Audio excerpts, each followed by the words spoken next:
मुक्ति का मार्ग बता रहे हैं, तब तक अवधूत महाराज आ गए। सुखदेव जी, व्यास नंदन, जब इनको देखा सब महात्मा खड़े हो गए। नमो नमो नंदनम, नमस्कार को देवता। सबने प्रणाम किया। व्यास ने भी अपने पुत्र को प्रणाम किया। परीक्षित को वहम हो गया, ये महात्माओं का शिष्टाचार, लोकाचार, समाज के व्यवहार समझ में नहीं आया। ये तो हमने देखा है पुत्र पिता को प्रणाम करता है, और यहां देख रहा हूं कि पिता प्रणाम कर रहा है पुत्र को। पाराशर महात्मा समझ गए कि इनको वहम है। मेरे भाइयों, कहने लगे, हे राजा परीक्षित, तुम किसी वहम के बुखार में हो? कहने लगे, हाँ महाराज,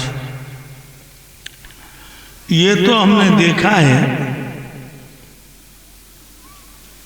कि पुत्र पिता को प्रणाम करता है। यहां देख रहा हूं कि पिता पुत्र को प्रणाम करता है। कहने लगे,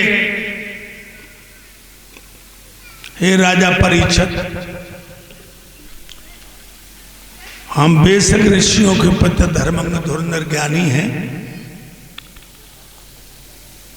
लेकिन सुखदेव जी हम सबसे बड़े हैं।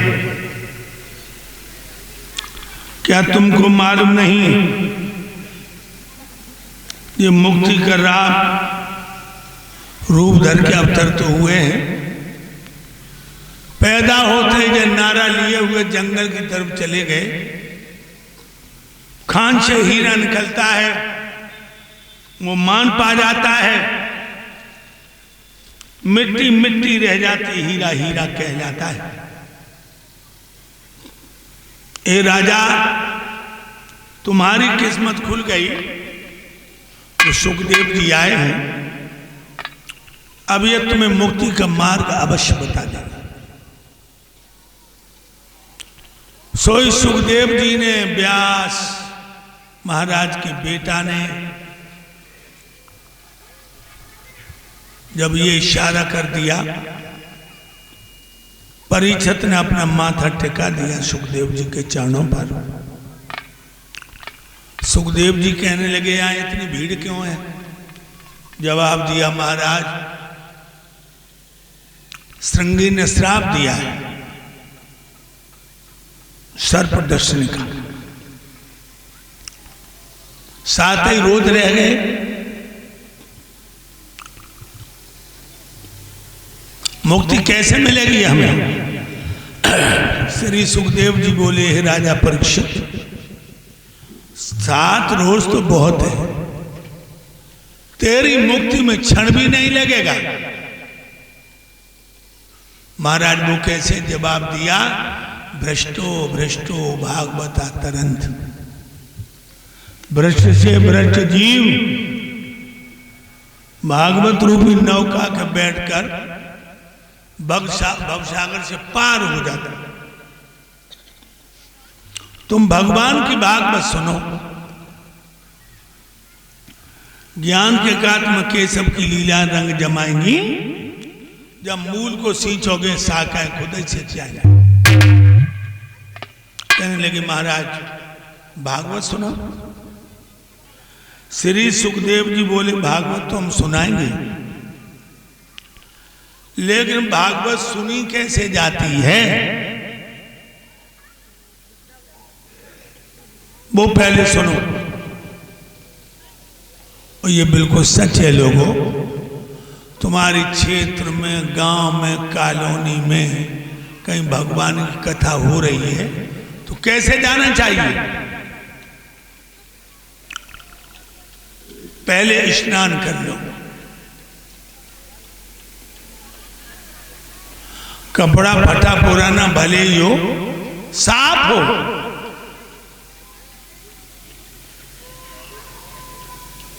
और जब कथा सुनने को चलो, अपने धन का, अपने बल का, अपने रूप का कभी घमंड लेके न जाओ। भगवान की कथा का फल उन्हें मिलता है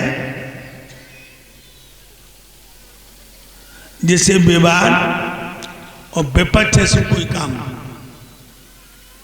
तुम भगवान की कथा सुनो, एक आसन को ग्रहण करो। देखिए लोगों, भागवत का फल उसे मिलता है जिसे विवाद और विपक्ष से कोई काम नहीं। अब लोग क्यों आते?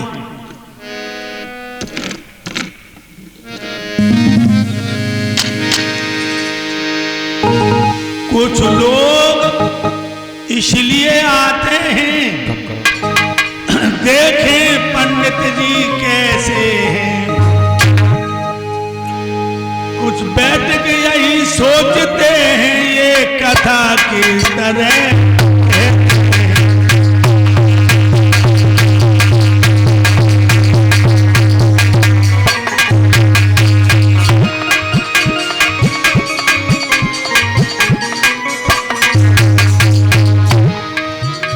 कुछ विद्या मत जतलाने को विजय विवाद उठाते हैं, कुछ पापी विघ्न उठाने को झूठी खिल्लियां उड़ाते हैं।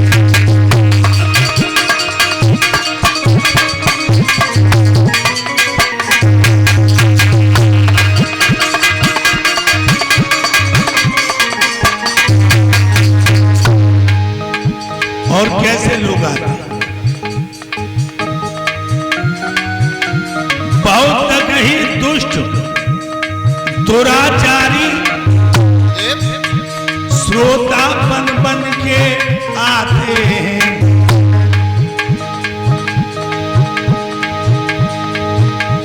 आधारी कथा सुना रहे हैं, वो बैठे आंख लड़ाते हैं।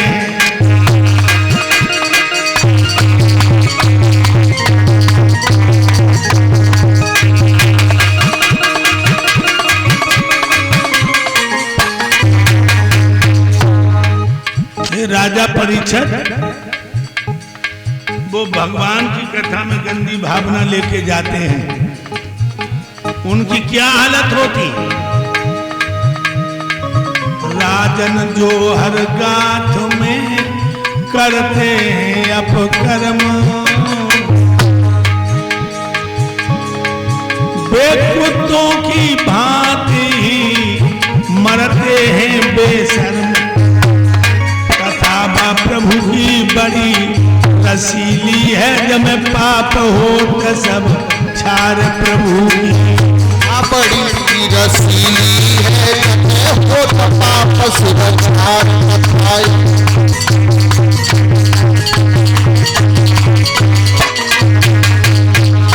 अरे गोता ले लगाई कथा, गोता लियो लगाई भागवत, गंगा बन के बह रही है जमे, गोता लियो ने लगाए भागवत।